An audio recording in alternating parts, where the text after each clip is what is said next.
नमस्कार दोस्तों, मैं हूं विभा पांडे और आप सभी का स्वागत करती हूं आज की इस वीडियो में। तो दोस्तों, आज की इस वीडियो में हम जानेंगे हलषष्ठी छठ व्रत, ललही छठ व्रत के 10 महत्वपूर्ण नियम, और इसके साथ हम ये भी जानेंगे कि हलषष्ठी छठ व्रत के दिन कौन सी 2 गलतियां किसी भी व्रती को नहीं करना चाहिए, जिसको करने से व्रत खंडित माना जाता है। तो ये सारी महत्वपूर्ण बातें आज की इस वीडियो में हम जानेंगे। आप लोग बने रहें मेरे साथ मेरे चैनल पे, और अगर आपको मेरी ये वीडियो पसंद आती है तो प्लीज़ आप मेरे वीडियो को लाइक कर दीजिएगा, चैनल को सब्सक्राइब करके साथ में बेल आइकन को ज़रूर प्रेस कीजिएगा, जिससे मैं जब भी कोई वीडियो अपलोड करूं तो नोटिफिकेशन आपको सबसे पहले मिले। तो दोस्तों, भाद्रपद मास के कृष्ण पक्ष के षष्ठी तिथि के दिन हलषष्ठी छठ व्रत रखा जाता है, और सभी महिलाएं अपने पुत्र के दीर्घ आयु के लिए, उनके सुखी जीवन के लिए इस व्रत को करती हैं, जो कि इस साल सन 2023 में 5 सितंबर दिन मंगलवार को पड़ा हुआ है। और हलषष्ठी छठ के दिन को, ललही छठ के दिन को बलराम जयंती के नाम से भी जाना जाता है। इस दिन भगवान श्री कृष्ण के बड़े भाई बलराम जी का जन्म हुआ था, तो इसलिए इस दिन को बलराम जयंती के नाम से भी जाना जाता है। तो चलिए दोस्तों, जान लेते हैं वो 10 महत्वपूर्ण नियम, जिसको जानने से व्रत में आप लोगों को बहुत अधिक लाभ मिलेगा। तो पहला नियम है कि जैसे किसी भी अन्य व्रत में, तीज में, जितिया में हम लोग भोर में उठकर सरगी खाते हैं व्रत वाले दिन, उस प्रकार से हलषष्ठी छठ व्रत में सरगी नहीं खाया जाता है। हाँ, प्यास ना लगे पूरे दिन, इसलिए अगर आप चाहें तो सुबह में उठकर पानी और शरबत ले सकते हैं। बाकी कोई चीज़ें नहीं खानी चाहिए, जैसे सरगी में दही चिवड़ा, ऋतु फल खाया जाता है, तो ये सब चीज़ें ना खाकर अगर आप चाहें तो पानी और शरबत पी सकते हैं, जिसकी वजह से आपको पूरे दिन प्यास नहीं लगेगी। दूसरा नियम क्या है? तो देखिए, दूसरा नियम दातुन को लेकर है। हर जगह का नियम थोड़ा सा अलग अलग होता है। कई जगहों पे महुए की दातुन की जाती है और कई जगहों पे कूस का दातुन किया जाता है। कूस के सबसे निचला जो भाग होता है, छोटा सा, उसमें लकड़ी होता है, डंठल होता है, उसी को तोड़कर और उससे ही दातुन किया जाता है। व्रत वाले दिन सभी को पता है कि ब्रश नहीं किया जाता है, दातुन किया जाता है।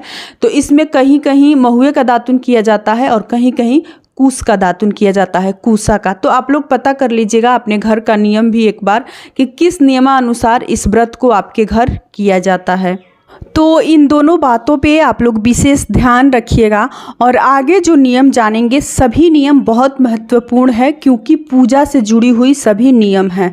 तो देखिए, पहले के ज़माने में कमी के वजह से लोग क्या करते थे, महिला लोग, कि पहना हुआ साड़ी ही, बहुत पहले के ज़माने में पहना हुआ साड़ी ही हल्दी के पानी में धोकर और छठ माता को चढ़ाती थी।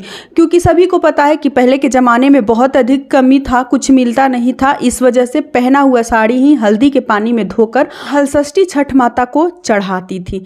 लेकिन देखिए, अब किसी चीज़ की कमी नहीं है, हर लोगों के अनुसार मार्केट में जो है हर सामान मिल रहा है। तो अगर जिनके यहाँ ये नियम अभी भी हो रहा हो, अगर बदलना चाहते हों तो कैसे बदलें? तो देखिए, मन्नत लेकर, जैसे कि कोई मनोकामना हो, कोई बातें हो कि आपकी रुक चुकी हो, नहीं हो रहा हो, तो आप छठ माता से मन्नत ले लीजिए कि हे माँ, आप मेरी ये मनोकामना, ये बातें पूरी कीजिए, मैं आपको नया साड़ी कोरा चढ़ाऊंगी। इस प्रकार से करके और आप ये नियम चेंज कर सकती हैं, बदल सकती, और छठ माता को नया कोरा साड़ी चढ़ा सकती हैं। अब लग नहीं रहा है कि ये नियम सबके यहाँ होगा, लेकिन अगर किसी के यहाँ ऐसा नियम हो तो आप लोग इस प्रकार से इस नियम को बदल सकती हैं। अगला नियम है कि साड़ी हलषष्ठी छठ माता को चढ़ाया जाता है तो उस साड़ी को हल्दी के पानी में धोकर चढ़ाया जाता है। अगर साड़ी बहुत अच्छी हो, जैसे आपको लगे कि साड़ी हल्दी से खराब हो जाएगी, तो आप लोग साड़ी में कहीं भी कोने में, साइड में थोड़ा सा हल्दी का नियम जरूर कर दीजिएगा। उसके बाद ही माता को, हलषष्ठी छठ माता को साड़ी चढ़ाइएगा। ऐपन भी पूजा में लगता है, तो आप लोग ऐपन भी बना लीजिएगा। और दिया जलाया जाता है छठ पूजा में छठ माता के पास। तो दिया अगर आप चाहें तो घी का भी जला सकते हैं, या फिर तिल तेल में भी दिया जला सकते हैं।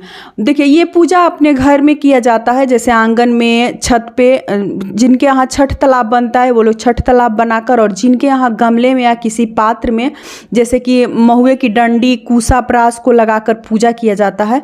तो अगर आपके यहाँ जैसे कि तालाब बनता हो तो आप तालाब बना लीजिए। अगर आपके यहाँ गमले में लगाकर पूजा किया जाता हो, तालाब नहीं बनाया जाता हो, तो आप लोग गमले में लगाकर अपने आंगन में या फिर अपने छत पे भी इस पूजा को कर सकते हैं। घर से से बाहर ये पूजा जैसे छठ तालाब जाकर इस पूजा को नहीं किया जाता है। अगर आपके घर में कोई मांगलिक कार्य हुआ हो, जैसे कि विवाह, शादी, बच्चे ने जन्म लिया हो, तो पूरे मोहल्ले में जो पटीदार होते हैं, जो कुल परिवार होते हैं, उनके घर पूड़ी और हलवा बांटा जाता है। अगर उतना भगवान आपको दिए हो तो आप हलवा पूड़ी के साथ मिठाई भी बांट सकते हैं, लेकिन हलवा पूड़ी ज़रूर बांटिएगा क्योंकि नियम है। छठ माता को पूड़ी और महुअर बनाकर चढ़ाया जाता है। भैंस के दूध, दही, घी का उपयोग किया जाता है इस पूजा में। गाय के दही, दूध, घी नहीं लिया जाता है। गाय का दूध सिर्फ अर्घ देने के लिए काम आता है, लिया जाता है। तो भैंस के घी में महुअर बनाया जाता है, जो महुए का फल होता है उससे और आटा से, ठीक है। तो महुअर बनाया जाता है। महुअर और पूड़ी चढ़ाया जाता है छठ माता को। पूड़ी कितनी संख्या में चढ़ाया जाता है? तो 12 जोड़ा। जैसे कि एक पूड़ी और एक महुअर मिला के एक जोड़ा होता है, तो 12 पूड़ी और 12 महुअर, इस तरह से 12 जोड़ा छठ माता को चढ़ाया जाता है प्रसाद। उसके अलावा अगर आप चाहें तो मिठाई भी चढ़ा सकते हैं। महुआ चढ़ाया जाता है फल में। अगला नियम है कि दोनी भरा जाता है। दोनी कैसे भरा जाता है? तो घर में जितने पुरुष होते हैं, बच्चे हों या बुजुर्ग हो, सभी पुरुष के बराबर दोनी भरा जाता है।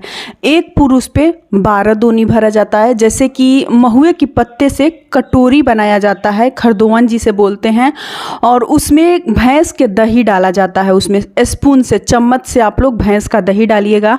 तो आपके घर में मान लीजिए 2 पुरुष हैं, तो 24 पत्तों में आपको दही डालनी है, 24 खरदोवन में, और फिर 12 में डालनी है, यानी 36 में। देखिए 2 पुरुष के लिए और एक छठ माता के लिए, तो 2 के मतलब 24 हो गया, और एक छठ माता के लिए तो 36 कटोरी में 36 खरदोवन में आपको दही डालनी है, दोनी भरनी है।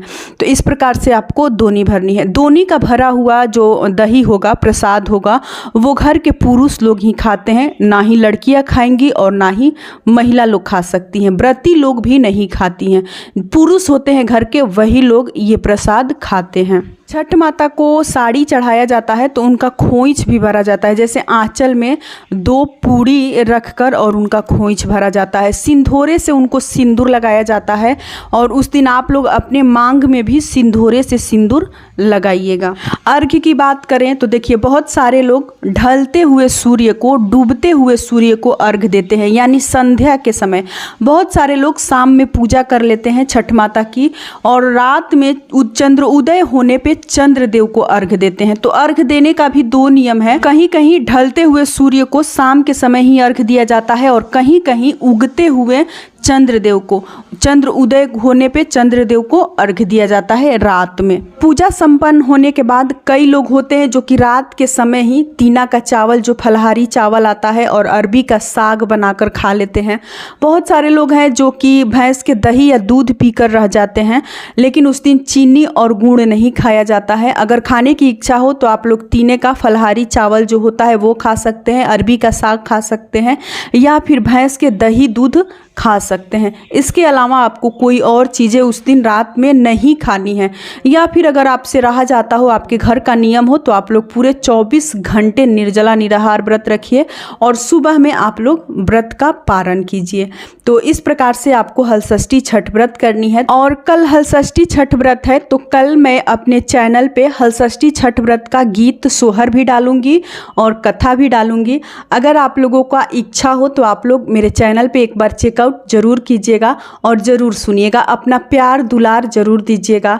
तो यहीं तक की थी आज की हमारी ये वीडियो। उम्मीद करती हूँ कि आप लोगों को मेरी ये वीडियो पसंद आई होगी। अगर पसंद आए मेरी वीडियो तो मेरे कमेंट बॉक्स में जय छठ मैया ज़रूर लिखिएगा। फिर मिलती हूँ एक नए वीडियो में, तब तक के लिए नमस्कार।